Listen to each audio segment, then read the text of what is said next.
Assalamualaikum warahmatullahi wabarakatuh. Salam oplok kodok. Terima kasih buat teman-teman yang selalu hadir dan mampir di channel saya. Buat teman-teman baru yang baru bergabung, saya ucapkan banyak-banyak terima kasih pula. Semoga teman-teman semua dalam keadaan sehat walafiat, tak kurang suatu apa, dan diberikan kemudahan untuk segala urusannya. Kali ini saya kedatangan tamu sebuah TV Polytron. Untuk tipe dan merek bisa teman-teman lihat di foto berikut.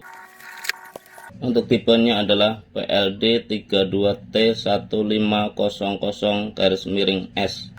Menurut informasi yang saya terima dari pasien saya, bahwasannya TV ini pada dasarnya hidup, tapi untuk tampilannya itu ngeblank. Untuk lebih detailnya, mari kita coba. Untuk colokan, coba saya colokan. Sudah, dan di sini terlihat indikator nyala ya teman-teman. Selanjutnya saya tekan tombol power di tombol TV-nya. Dan terlihat untuk indikator berkedip. Selanjutnya untuk tampilannya seperti ini teman-teman.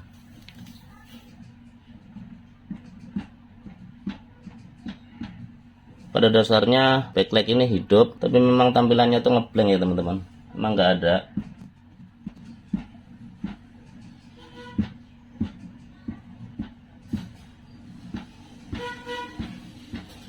Bagaimana tutorial perbaikan untuk TV Polytron untuk ukuran 32 in yang ngeblank ini? Simak videonya hingga akhir dan jangan di skip agar tidak gagal paham.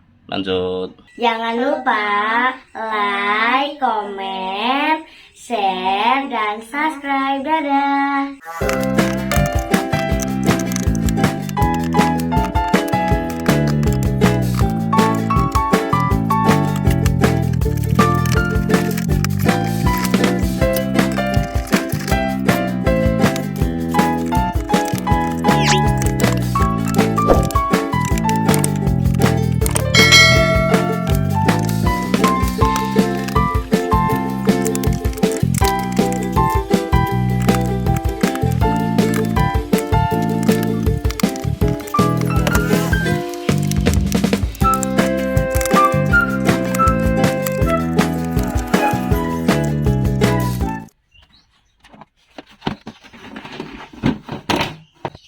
Inilah dalaman TV Polytron tersebut setelah saya bongkar untuk cover belakangnya. Bisa kita lihat teman-teman bagian-bagian dari baut-bautnya. Nampaknya untuk TV Polytron tipe ini menggunakan mainboard tunggal, dalam artian seperti ini. Mainboard power supply dan mainboard utamanya itu menjadi satu seperti ini teman-teman. Ini area power supply dan ini untuk mainboard utamanya. Selanjutnya dari mainboard ini terlihat ada kabel LVDS ini. Ini menuju ke panel. Dan baut panjang ini adalah Tikon. Selanjutnya langsung coba kita hidupkan. Coba kita colokkan untuk TV nya. Ya, sudah saya colokkan teman-teman. Dan terlihat indikator sudah nyala. Ini ya teman-teman, indikatornya sudah nyala. Selanjutnya saya tekan tombol power di TV nya. Dan kita tunggu sebentar.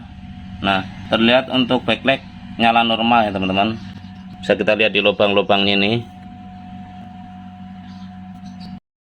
Ini adalah sinar backlight. Tentunya untuk kali ini saya tidak melakukan pengukuran secara detail di area mainboard, karena untuk kondisi kerusakan ini saya jamin untuk mainboard itu tidak ada masalah. Coba kita lihat kembali untuk tampilannya apakah masih seperti tadi. Ya, nampaknya untuk tampilan masih ngeblank ya teman-teman. Dan backlight memang nyala. Selanjutnya coba kita lakukan pengukuran tegangan di area Tikon. Coba untuk pertama kali kita ukur di fuse Tikon. Di sini ada fuse, harus hadir 12 volt untuk menyuplai VCC-nya Tikon. Kita ukur sebelum fuse.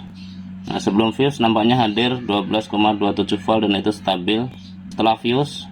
Setelah fuse pun sama, terukur 12,27 volt dan itu stabil. Selanjutnya kita lakukan pengukuran juga terhadap data yang ditransfer dari mainboard utamanya di area sini teman-teman. Ini harus terukur 1-2 volt. Itu memang rendah di situ karena itu sebagai sinyal saja.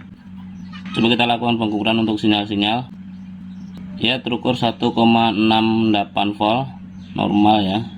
1,25 volt, 1,136 volt, 1,213 volt, 1,19 volt, 1,24 volt, 1,154 volt, 1,165 volt, 1,194 volt dan itu normal.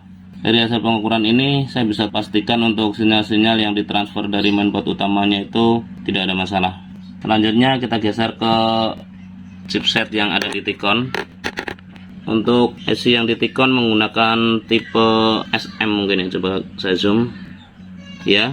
Untuk IC yang di Ticon ini menggunakan tipe SM4186 dan IC ini terkenal dengan proteksinya. Maksud saya untuk IC tipe SM ini 4186 ini terkenal dengan sistem proteksinya yang tinggi. Kenapa saya bisa bilang begitu? Karena jika ada short di area output dari IC ini, maka si IC ini akan memproteksi diri dengan tidak mengeluarkan outputnya. Dan coba kita lakukan pengukuran VCC in nya 1,8 volt, 3,3 volt dan 12 volt sebagai VCC in nya. Untuk 12 volt ini nantinya menjadi VCC in untuk IC SM nya ini. Coba kita ukur ya, nampaknya untuk 12 volt ini nyampe ke IC SM nya, terukur 12,28 volt dan itu stabil. Selanjutnya 12 volt ini di konverter 1,8 untuk mensuplai IC nya juga ya. Untuk tegangan 1,8 volt terukur stabil sebagai VCC in nya.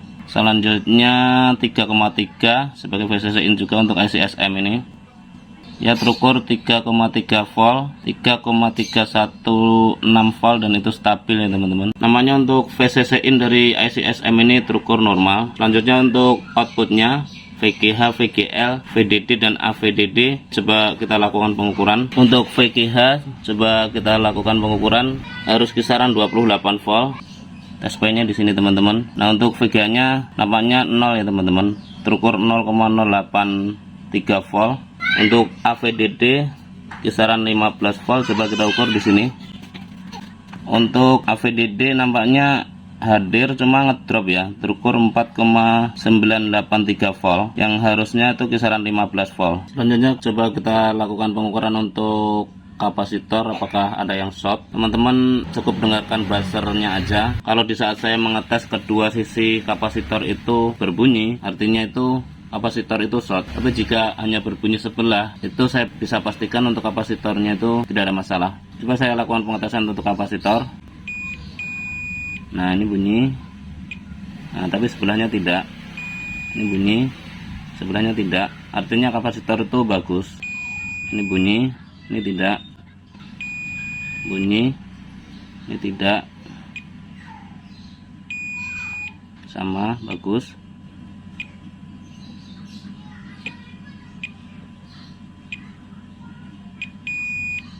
Bagus, bagus, bagus, bagus,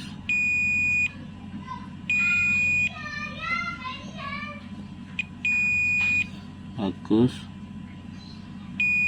bagus, bagus,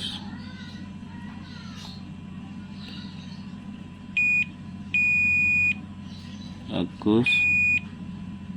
Nah, dari hasil pengukuran ini saya bisa pastikan untuk kapasitor tidak ada yang short, dan saya bisa menyimpulkan untuk kasus kali ini permasalahannya itu ada di panel LCD. Bisa jadi untuk panelnya itu short. Mungkin selanjutnya akan saya lakukan penelusuran lebih detail. Setelah menemukan hasil saya akan share ke teman-teman. Lanjut, setelah saya melakukan penelusuran lebih detail, memang benar apa yang saya sampaikan. Untuk short itu ada di area panel. Dan untuk kali ini saya coba cutting jalur sebelah kiri dari hadapan saya. Ini teman-teman, memang untuk jalurnya itu sangat lembut. Ini tadinya saya cutting di sini. Saya matikan untuk jalur sebelah kiri dari hadapan saya dan ternyata tidak membuahkan hasil. Coba saya zoom untuk cuttingan yang sebelah kiri. Itu teman-teman, untuk cuttingan yang sebelah kiri, dan untuk hasilnya itu masih tetap blank. Selanjutnya saya sambung kembali dan coba saya cutting untuk jalur yang sebelah kanan dari hadapan saya. Coba kita geser ke kanan. Nah ini, nah bisa teman-teman lihat di sini saya cutting 1, 2, 3, 4, 5, 6, 7 jalur, dan alhamdulillah untuk TV-nya sudah ada tampilan. Coba saya colokkan untuk TV-nya. Sudah saya colokkan dan terlihat indikator sudah nyala. Selanjutnya saya tekan tombol power di TV-nya. saya sudah tekan dan indikator berkedip-kedip, dan untuk backlight sudah nyala. Kita intip untuk tampilannya, dan alhamdulillah kini TV sudah hidup kembali. Mungkin akan saya rapikan terlebih dahulu biar kita lebih enak dalam melihatnya. Lanjut, setelah TV saya sudah assembling dan saya sudah rapikan, dan untuk TV sudah bisa saya posisikan seperti ini. Coba saya colokkan, dan indikator sudah nyala. Selanjutnya saya tekan tombol power di TV. Kita tunggu sebentar, dan untuk logo Polytron sudah tampil, dan alhamdulillah kini TV sudah hidup kembali. Mungkin untuk TV tipe ini belum bisa menampilkan untuk tampilan TV tanpa STB ya teman-teman. Dari proses perbaikan tersebut bisa saya simpulkan memang untuk jalur kaca atau LCD-nya itu yang ada masalah. Setelah saya cutting jalur di jalur kiri, ternyata tidak membuahkan hasil dan saya sambung kembali. Lanjutnya saya cutting jalur sebelah kanan, dan alhamdulillah kini TV sudah hidup normal. Terima kasih buat teman-teman yang sudah mengikuti tutorial ini dari awal hingga akhir. Semoga bermanfaat. Share ke teman-teman bila informasi ini dirasa penting dan berguna. Akhirnya dari saya, bila itu Assalamualaikum warahmatullahi wabarakatuh. Salam Koplo Kodok.